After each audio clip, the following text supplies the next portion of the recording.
Ya, teman-teman semua, selamat datang kembali ke channel ini.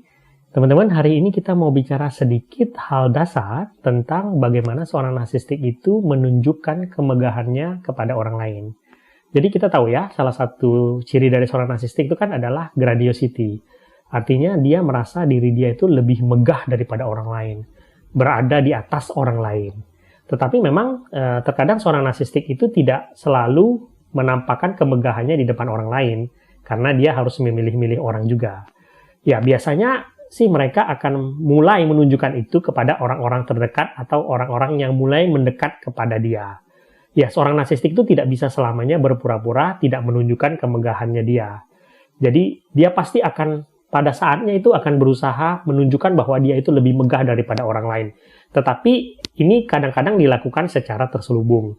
Hari ini kita akan belajar sedikit tentang bagaimana seorang narsistik itu menunjukkan kemegahannya kepada orang-orang terdekat mungkin, supaya kalian, misalnya kalau kalian mulai mengenal seseorang, mungkin kalian bisa mengenali sedikit bibit-bibit narsistik di dalam diri mereka. Oke ya? Yuk, mari kita mulai. Yang pertama ya, teman-teman, yang biasa kita ketahui itu adalah seorang narsistik itu sering sekali tanpa sadar mereka akan menunjukkan kemegahan dia itu melalui pembicaraan. Jadi misalnya nih ya, kalau kamu bicara dengan seorang narsistik itu ketika dia bicara, teman-teman, itu bisa terjadi dualisme. Seorang narsistik itu ketika dia mengungkapkan kata-kata, dia percaya bahwa yang dia ungkapkan itu adalah sebuah kata-kata yang hebat. Dia percaya bahwa saya tuh seorang pengkata-kata yang hebat. Nah, dia juga percaya bahwa orang-orang itu juga percaya bahwa dia itu seorang pengkata-kata yang hebat, seorang pembicara yang hebat lah. Jadi dia percaya bahwa kata-kata dia itu hebat, dan dia percaya bahwa orang-orang yang mendengarkan dia itu terpesona akan dirinya dia. Nah, karena itu, biasanya seorang narsistik ketika dia berbicara dengan kalian, dia pasti akan selalu berusaha mendominasi percakapan.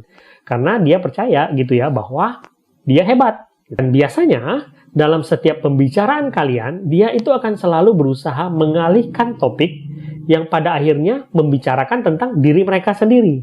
Nah, kalian tahu nggak kenapa seorang narsistik itu sangat sulit untuk bisa mendengarkan orang lain dan selalu punya kewajiban untuk membicarakan diri dia?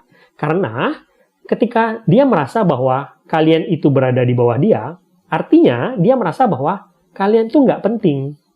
Karena kalian tidak penting, artinya tidak ada sesuatu hal yang harus didengarkan dari ceritanya kalian. Itu ibaratnya tuh dia mengatakan gini loh, kalian tuh nggak penting, saya ini penting. Karena itu, kita tuh harus membicarakan hal yang penting-penting saja. Karena itu, stop bicara tentang diri kalian, mulailah mendengarkan apa yang saya katakan. Fokuslah dengan apa yang saya katakan, karena saya adalah orang yang penting. Dan kamu akan belajar banyak hal dari diri saya. Itu yang membuat seorang narsistik itu sulit sekali untuk mendengarkan orang lain dan selalu akan mendominasi pembicaraan. Itu satu ya. Yang kedua, seorang narsistik itu suka memposisikan dia sebagai seorang korban, tetapi juga sebagai seorang pahlawan. Jadi, kalian tuh mungkin ya, kalau kalian punya pasangan seorang narsistik gitu ya, kalian tuh mungkin terkadang bingung sendiri gitu. Ini orang sebenarnya teraniaya, atau sebenarnya dia orang yang hebat nggak sih gitu. Jadi dia bisa saja menceritakan kepada kalian bahwa saya tuh dulu korban ini, saya tuh korban itu, saya tuh punya masalah ini dalam hidup saya. Seolah-olah dia itu teraniaya banget. Dan kalian itu diharapkan membantu dia untuk membereskan masalah-masalah dalam hidup dia. Tapi dia bisa switch atau berbalik dengan mengatakan bahwa keluarga saya itu keluarga ini, saya tuh kerjanya di sini, saya tuh punya wewenang ini, pengaruh saya begitu besar sampai-sampai orang lain nggak bisa kalau nggak ada saya. Sebenarnya dua hal itu kontradiktif kan? Antara kalau dia memang sehebat itu, artinya dia harusnya bisa membereskan masalahnya dia. Kalau dia seterzalim itu, artinya dia sebenarnya nggak punya kemampuan apa-apa.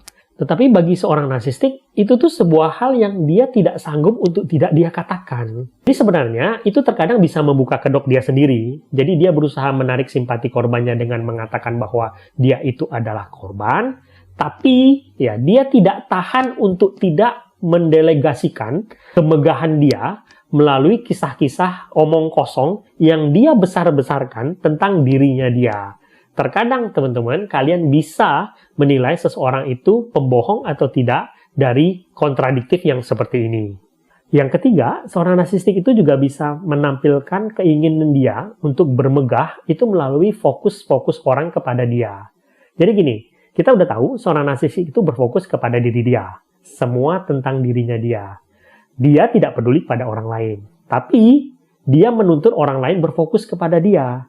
Jadi bagi seorang narsistik ketika dia sangat hebat, sangat megah, dia adalah seseorang yang spesial, kalian semua itu harus berfokus juga sama dia. Jadi bukan cuma dia yang berfokus kepada diri dia, kalian semua itu punya kewajiban untuk berfokus kepada dia. Karena kalian itu berada di bawahnya dia. Nah, kalian mungkin ya tidak menyadari hal ini, tetapi sebenarnya ini terjadi kepada kehidupan sehari-harinya kalian. Sebagai contoh, ya, kalian sebagai orang-orang terdekat harus bisa membaca pikirannya mereka. Kalian, orang-orang terdekat, harus tahu apa yang dia mau tanpa dia memberitahu kalian. Ketika dia punya masalah, kalian harus merespon sesuai dengan yang dia mau. Kalian harus sudah tahu masalah apa yang dia punya, bagaimana dia ingin diperlakukan, bagaimana kalian harus bersikap terhadap dia tanpa dia memberitahu kalian. Kalau tidak, dia akan marah besar dan menuduh kalian itu tidak memperhatikan dia. Padahal, siapa sih yang tahu tentang pikiran orang lain? Sejatinya, dia cukup memberitahukan apa yang dia rasakan atau masalah apa yang dia hadapi, dan kalian mungkin akan tahu bagaimana harus bersikap kepada dia. Tetapi bagi seorang narsistik, dia tidak mau melakukan hal itu. Karena bagi dia, sudah seharusnya kalian berfokus kepada dia. Semua tingkah laku dia harus kalian fokuskan dan kalian sudah harus mengetahui apa yang dia mau tanpa dia harus memberitahu kalian. Yang mana nggak akan ada satupun orang di dunia ini yang bisa melakukan hal tersebut. Yang keempat, ini adalah soal bagaimana seorang narsistik tidak akan pernah mau mengakui kalau mereka melakukan kesalahan. Ketika misalnya mereka mungkin saja melakukan kesalahan, mereka pasti akan selalu mencari cara untuk membenarkan tindakan mereka dan mengalihkan kesalahan mereka itu kepada orang lain. Ini adalah sebuah bentuk mekanisme pertahanan diri mereka karena mereka tidak boleh melakukan kesalahan. Karena ketika mereka mengakui kalau mereka melakukan kesalahan, itu berarti mereka harus mengakui bahwa mereka itu tidak sempurna. Dan ketika mereka mengakui bahwa mereka tidak sempurna, itu mencederai image yang mereka sudah bangun sebagai mekanisme pertahanan diri mereka yang mereka sudah pupuk sejak mereka kecil. Yang kelima, ini adalah soal event atau acara-acara yang biasa dibuat oleh seorang narsistik. Seorang narsistik itu selalu ingin menyuarakan kemegahan yang mereka punya melalui acara-acara yang besar. Jadi kita biasanya melihat ketika seorang narsistik itu ya bikin acara, mereka akan bikin event sebesar-besar mungkin. Mereka akan misalnya kalau mengadakan perjalanan gitu ya, mereka akan berusaha pergi sejauh mungkin. Ataupun ketika mereka mengadakan acara tertentu, mereka akan berusaha mengundang orang-orang yang sebesar-besar mungkin gitu ya. Karena mereka ingin menampilkan kemegahan mereka itu terpancar melalui acara yang mereka buat. Walaupun terkadang itu akan menyusahkan diri mereka sendiri, tetapi mereka tidak peduli hal itu. Karena bagi mereka sudah kewajiban dan prioritas pertama untuk menampilkan kemegahan yang mereka punya, dan mereka memang dilahirkan untuk menampilkan hal seperti itu. Nah, terakhir ya teman-teman, seorang narsistik itu juga suka menampilkan kemegahan mereka dengan mempercayai bahwa mereka itu adalah penjaga kebenaran di dunia ini. Jadi, seorang narsistik itu suka sekali menampilkan kemegahan mereka dengan mengatakan bahwa saya tahu yang benar dan salah di dunia ini itu apa. Jadi, di dalam setiap kasus yang mereka temui, mereka percaya bahwa penilaian mereka soal benar dan salah itu adalah yang paling benar. Mereka adalah orang-orang yang terpilih, yang mengetahui ya yang mana yang benar dan yang mana yang salah. Jadi, ketika mereka menentukan apa yang benar, itu berarti adalah kebenaran absolut di dunia ini. Dan mereka percaya bahwa pendapat orang lain yang berbeda dengan mereka itu salah. Dan ketika mereka percaya bahwa apa yang mereka tentukan itu tidak bisa diganggu-gugat, Artinya, mereka juga punya keyakinan bahwa mereka berhak menghukum orang lain yang mereka nyatakan bahwa mereka itu salah. Gitu.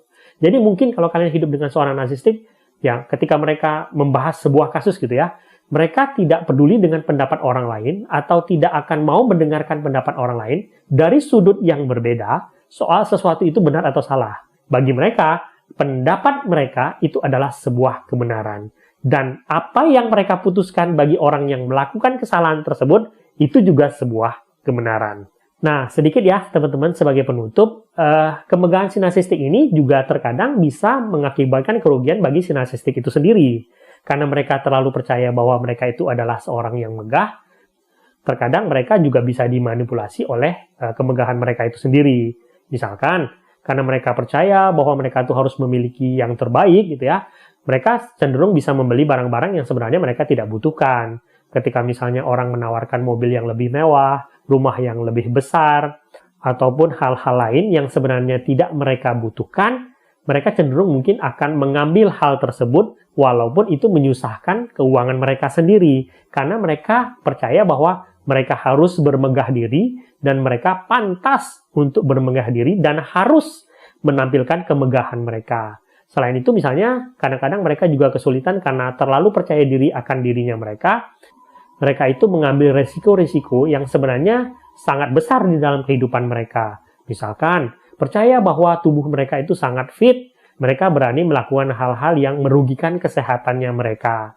Atau begitu percaya bahwa mereka itu adalah seseorang yang beruntung, mereka kemudian mengambil resiko-resiko yang besar di dalam kehidupan keuangan mereka. Walaupun terkadang itu tidak langsung menjadi sebuah kerugian bagi mereka, tetapi ketika itu terus diulang-ulang, pada suatu saat mereka akan terkena dampaknya sendiri dan membuat hidup mereka itu terjebak dalam kesulitan. Nah, teman-teman, itu beberapa hal yang kita bicarakan tentang kemegahan atau grandiosity dalam kehidupan seorang narsistik. Semoga video ini berguna. Sampai jumpa di video selanjutnya.